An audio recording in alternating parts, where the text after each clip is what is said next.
As Trump ascended the dais, it was standing room only in the Assembly Hall, except for the empty front row seat assigned to North Korea's ambassador. The president did not mince words, derisively calling North Korea's leader Rocket Man. The United States has great strength and patience, but if it is forced to defend itself or its allies, we will have no choice but to totally destroy North Korea. Rocket Man is on a suicide mission for himself and for his regime.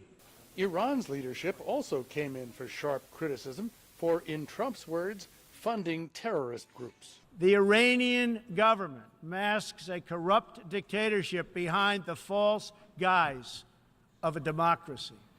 It has turned a wealthy country with a rich history and culture into an economically depleted rogue state whose chief exports are violence, bloodshed, and chaos.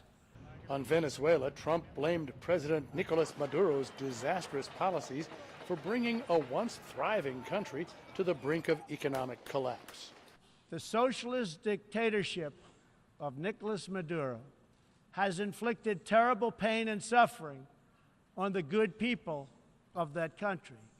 This corrupt regime destroyed a prosperous nation by imposing a failed ideology that has produced poverty and misery everywhere it has been tried. Venezuela's delegation sat quietly through the speech.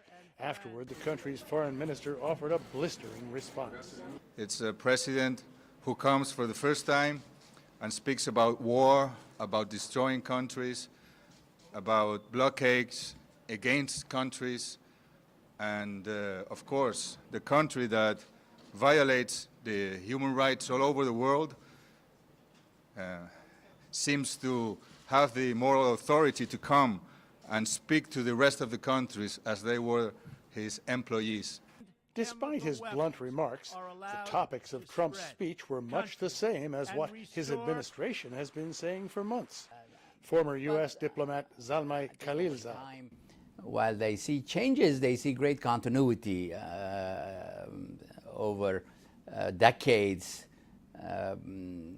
Whether it's a Democratic or a Republican president, there is also this continuity that occurs, although emphases on some issues do change from time to time.